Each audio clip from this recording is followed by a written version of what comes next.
Salut à tous et bienvenue dans cette nouvelle vidéo. Aujourd'hui on se retrouve sur Scratch. Alors Scratch c'est un petit logiciel pour faire du code, quelque chose d'assez simple.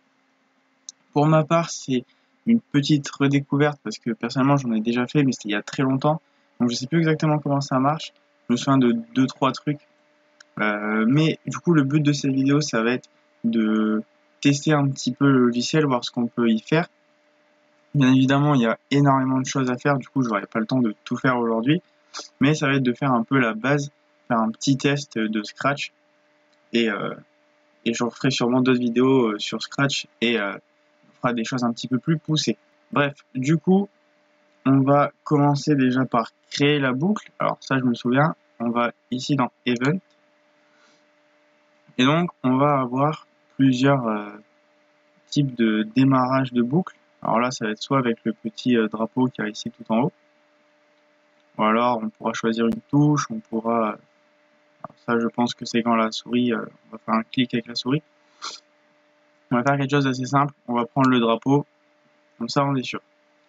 Alors, là, ça va être des petits mouvements. Donc, là, on va faire bouger. Là, on va faire tourner. On va faire bouger. Hop, on va mettre 50. 50, c'est pas mal. Et donc, normalement, quand je clique là, voilà, il a avancé de 50. Alors, 50 en X, du coup, vu qu'il est orienté sur l'axe horizontal. Alors par contre, pour le remettre à 0, il faudrait que je le fasse tourner. Ah mais là du coup il va être à l'envers. Si je fais ça, 180 pour lui faire un demi-tour, on refait bouger de 50 et je le refais tourner à 180. Normalement, il devrait retourner à sa position d'origine. Ah mais du coup on l'a pas vu. Ah voilà, en fait, ça fait d'une fois en fait, on voit pas le déplacement. Ça par contre je sais pas comment je peux faire. Alors déjà pour le remettre à 0, j'ai bien envie. Alors je sais pas trop. Go. Si je fais ça, je le mets à 0 ici, ça, il va arriver à 0, 0, et là. Ok voilà, là il est bien à 0. Et donc ça c'est nickel. Et du coup si je fais ça,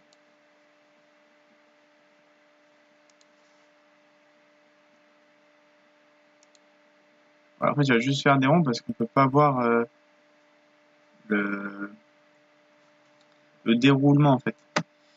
Ou alors il faudrait que j'arrive à trouver des petites pauses entre les deux, comme il peut y avoir sur Arduino des délais. Ah bah voilà, j'ai trouvé. Wait, je vais en mettre entre chaque petit mouvement. Et normalement du coup là on devrait voir tout ce qui se passe.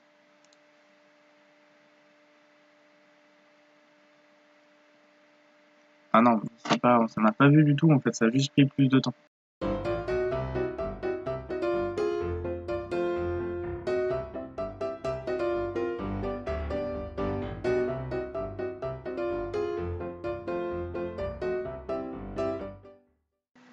Bon, du coup là il est correctement à 0. J'ai trouvé du coup avec les petites 1 seconde là qu'on peut voir en jaune, qu'on peut voir du coup chaque mouvement qu'il fait. Et donc je pense que le goto x0, y0, je pense que c'est vraiment quelque chose à mettre soit tout au début de la boucle pour être sûr qu'il soit à 0 et qu'il commence à 0. Et donc le mettre aussi à 180 pour qu'il regarde par là. Ou alors, j'ai regardé une petite... j'ai trouvé point in direction. Hop. Et là, normalement, je pense qu'il regarde à 90, donc exactement dans ce sens-là. Parce que si on clique droit et qu'on fait info, là on peut voir qu'il y a direction 90 juste ici. Donc je pense que si on met ça, il devrait toujours être dans ce sens-là. Du coup, on va lui faire faire un petit tour du cadre. Alors d'après ce que je vois, en X on est à 200. Alors on va lui faire faire hop, un petit move de 200. On va le faire tourner à 90. On attend une seconde, on lui fait faire un petit... on va mettre 150. En fait, je me base par rapport aux coordonnées que je vois ici. Là, je vois qu'on est à peu près à 150 en bas, en axe Y, donc c'est l'axe vertical. Ensuite, alors c'était dans contrôle, on attend. On le fait tourner encore à 90 dans ce sens-là, parce que du coup, il sera déjà tourné de 90. Donc là, il va être à l'envers. On va lui faire faire... Alors, on attend encore une seconde. On va le faire... Allez, alors là, on a 200 et 200. Alors, je vais faire faire un move de 400. Ça paraît logique. On attend encore une seconde. On le refait tourner dans le même sens à 90. Alors peut-être qu'il y a des façons un peu plus simples de le faire. Mais je sais pas encore. Là, c'est vraiment pour faire la base, quoi. Qu'on voit un petit peu comment ça fonctionne. Et donc là, il devrait arriver ici. Donc je le refais tourner de 90. J'ai oublié de mettre la pause entre les deux. Hop, 90.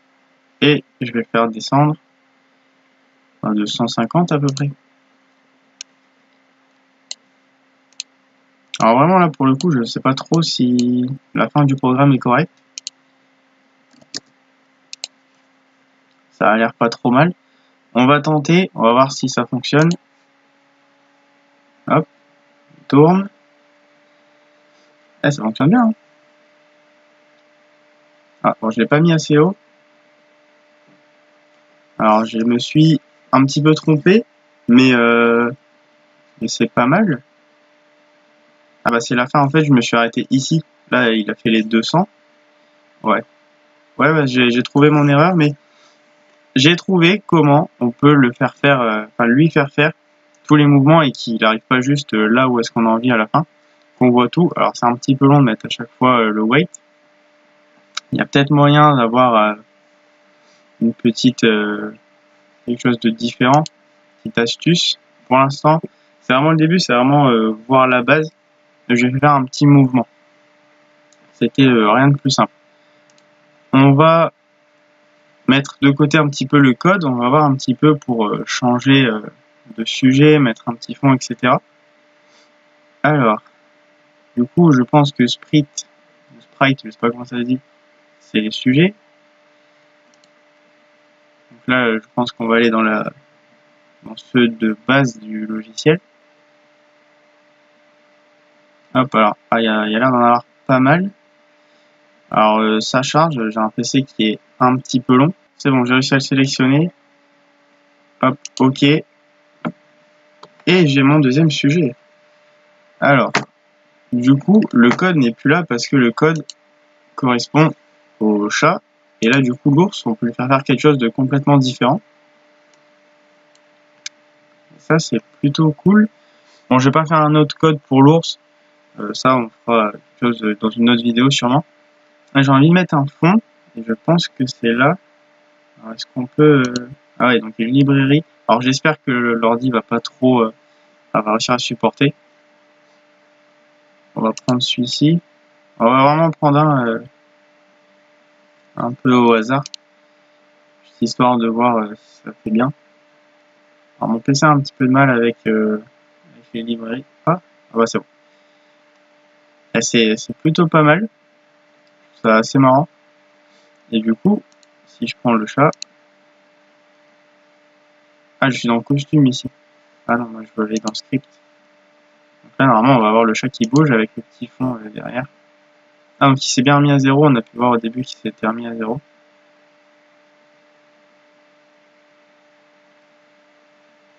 et c'est vraiment pas mal, je suis plutôt content. Donc là, on a mis un petit fond, on a 2 personnages, on a fait un petit peu de code. Donc ici, du coup, je vois qu'il y a tous les personnages. On peut même en faire nous-mêmes, on peut les importer. Et on peut même mettre du son. Alors, je vais pas le faire parce que j'ai déjà un petit peu mal à enregistrer le son de mon ordi, il est pas terrible. Et du coup, je vais pas mettre le son, mais on peut mettre du son. Je pense que dans le code, avec ceci, ça va jouer le son qu'on importe, etc. Bon, cette petite découverte de Scratch va se terminer. Je suis plutôt content, on a fait quelques trucs. Bon, c'est vraiment la base, hein. J'ai pas fait grand chose, mais je suis assez content. J'espère que cette vidéo vous aura plu. Il y aura d'autres vidéos sur Scratch pour, euh, pour pousser un petit peu le logiciel un peu plus loin, voir ce qu'on peut faire. Je suis plutôt content. N'hésitez pas à vous abonner à ma chaîne, à partager la vidéo, et nous on se voit dans une prochaine vidéo. Salut!